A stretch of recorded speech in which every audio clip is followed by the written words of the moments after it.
The law of perspective is one of the most powerful principles for spiritual, financial, and personal growth. Why is the law of perspective one of the most powerful principles? Well, let me tell you why. Life is not just shaped by what you see, but life is shaped by how you see it. I repeat, life is not just shaped by what you see, but life is shaped by how you see it.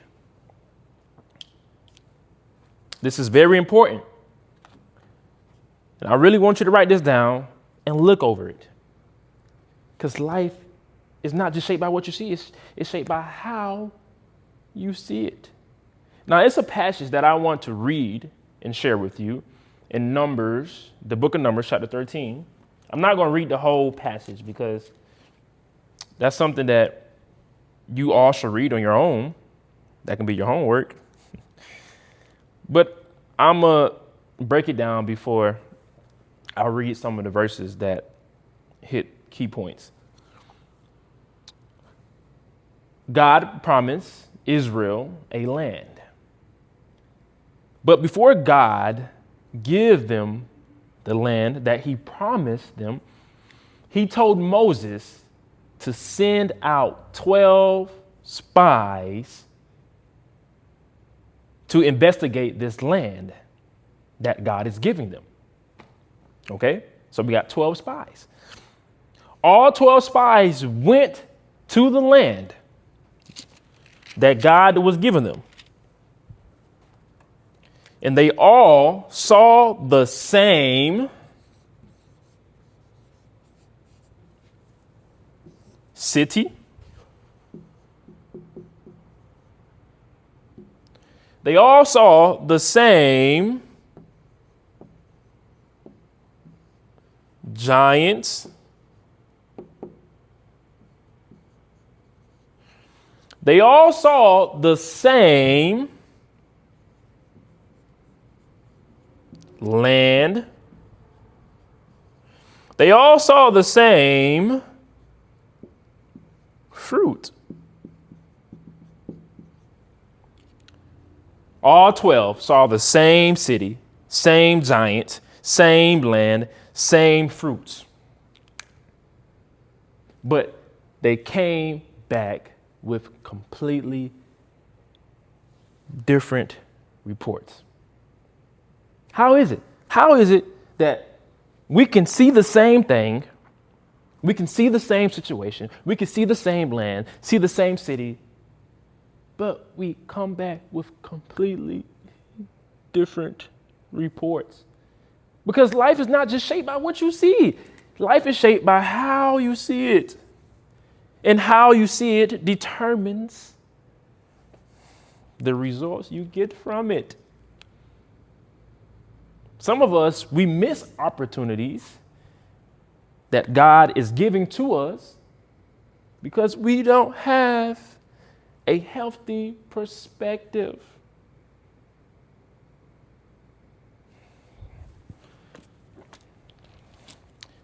Chapter 13, verse 1.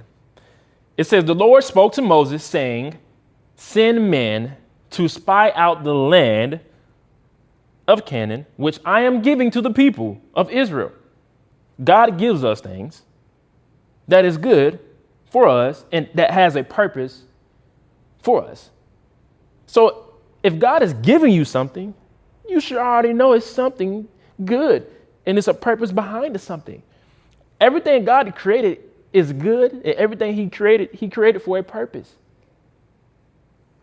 That would be my thinking. If I know God has given us a land, I'm going to say, God has given us a land?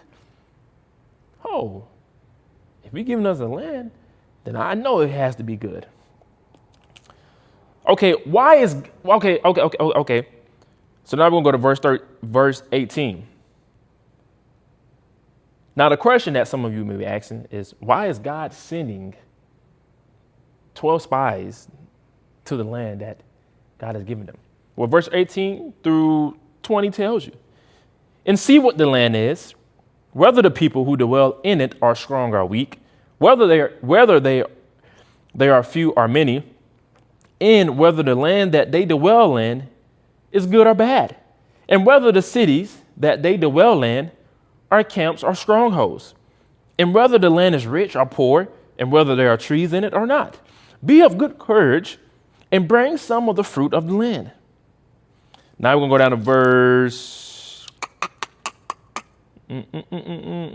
verse 27. And they told him, we came to the land to which you sent us. It flows with milk and honey, and this is its fruit. I already told you, when God gives you things, it's good. They went to see the land. And verse 27 said, and they told him, we came to the land to which you sent us. It flows with milk and honey, and this is its fruit. I want a land that flows with milk and honey and full of fruit. In other words, when God has things for you and God has given you things, it's going to overflow with blessings because the Lord gave it to you. But it's all about how you see it.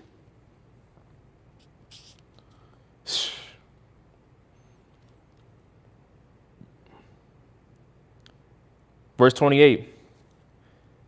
However, see, they seen the land, but when they seen the land, they seen giants.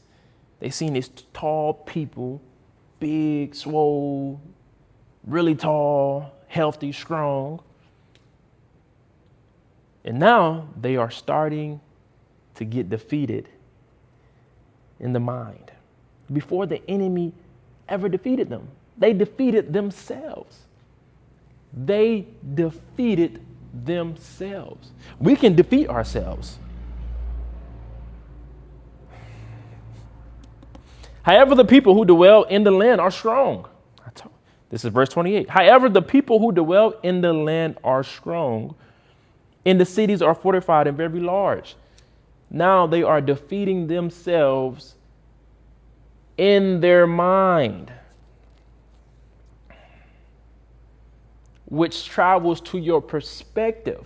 Now that you are seeing strong people in the land, your report is going to be different, all because your mind.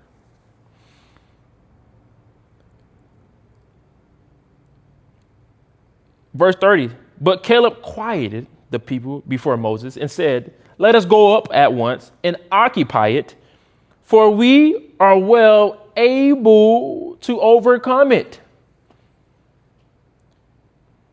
Then the man who had gone up with him said, we are not able to go up against the people, for they are stronger than we are. Defeating themselves. So verse 32 says, so they brought to the people of Israel a bad report of the land that they had spied out. And go down to verse 33, and it says, and we seem to ourselves like grasshoppers, and so we seem to them.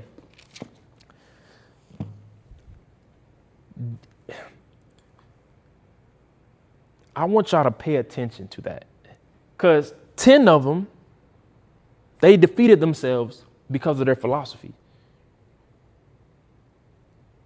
The other two, which is Joshua and Caleb, they had faith. They trusted in God's promise. They trusted that if the Lord has given me this land, it has to be good. So Joshua and Caleb, for them being obedient and for them having faith, they entered the promised land. They entered the promised land because when they seen the same city, when they seen the same giants, when they seen the same land, when they seen the same fruit, they didn't get discouraged. Even though they seen giants, they didn't get weary. They didn't become fearful because they had a healthy philosophy. See, your philosophy, your perspective, which is how you interpret life, how you see life, your perspective flows from your philosophy. Your philosophy is the values, the morals, the principles that you live by, which travels to your perspective, which allows you to shape life, which allows you to interpret life when things come your way. See, the other 10, they didn't have a healthy philosophy. So when they seen the giants, their perspective was, we cannot beat these guys. We cannot overcome them. I just read it to you. They said, we cannot overcome them. We seem like grasshoppers. All because they had an unhealthy philosophy, which travels to your perspective and allows you to miss your blessings that God already has established for you. Every decision that you make has consequences to it. Every decision. Joshua and Caleb, the other two who entered the promised land, they made a decision. And their consequences for that decision was they entered the promised land. The other 10, guess where they went? They went into the wilderness for 40 years. I know y'all heard that story before. They went in the wilderness for 40 years, miserable, depressed, fearful, going around the same patterns, the same circle for 40 years because they decided to let fear overcome them. If you let fear outweigh faith, fear is going to win. But if you let faith outweigh fear, faith is always going to win. Which one you feed the most is the one that is going to overcome the other. This is very important. This is very important. And I really hope y'all are understanding what I'm saying. Because things will be thrown at you in life. And if you're not feeding your internal self, if you're not feeding your philosophy, you're going to be in world of trouble. This is why it's so essential to read books that can empower you. This is why it's so essential to listen to podcasts that can empower you. This is why it's so essential to listen to sermons and teachings that can empower you. Because when it empowers you, it travels to your perspective. And when things come, and when God gives us things, how you see the thing that was thrown at you, your outcome is going to be determined based on your perspective, on how you see it. For example, two friends visited a country. They visited a country. When they went to the country, they realized the living condition in that country was terrible. They realized people had holes in their shoes. They walk around barefooted. They walk around with holes in their shoes. So one friend one friend seen the same situation and got sad. Oh man, that's terrible. That's sad for them. They walk around with no shoes on. Some of them got holes in their shoes. Man, I wish it was something that they can do. And the other friend who saw the same, the other friend is friend two who saw the same situation, he is smiling. And friend one looking at friend two like, man, what you smiling at? Because we see the same thing. I'm sad, but you smiling. Why are you smiling for? See, friend two, he had a healthy philosophy, and that perspective flowed from that philosophy. So even in that bad situation, friend two was teasing because he seen an opportunity at hand. An opportunity that can be life-changing. An opportunity that is full of milk and honey and fruit. So friend two went back to his room and started drawing up a shoe. He started sketching out a shoe. So when they went back to their hometown, friend two took what he drew out. He took it to a shoe company. He said, hey, I want to design this shoe and take it to the country that they just visited. So they sketched the shoe out. The shoe became a finished product. Friend two liked what he seen. He liked how the shoe came out. Then he took the shoe that he created. He took it back to the country that him and his friend visited and gave out all the shoes that he created. Weeks later, he got a phone call. Hey, this shoe that you have created, we loved it. We like it. We would like to offer you a shoe deal. All because of how he saw it. Friend one missed out on an opportunity. He missed out on a blessing that can be life-changing, all because of his perspective on how he saw the situation. 2 people, 3 people, 4 people, 5 people, 6 people, 20 people. We all can see the same situation, stand in the same environment, stand in the same building, but each of us will get completely different outcomes because of our perspective. Life is not just shaped by what you see. Life is shaped by how you see it. I hope this video was helpful. Please like and subscribe and comment to the channel. Y'all be blessed.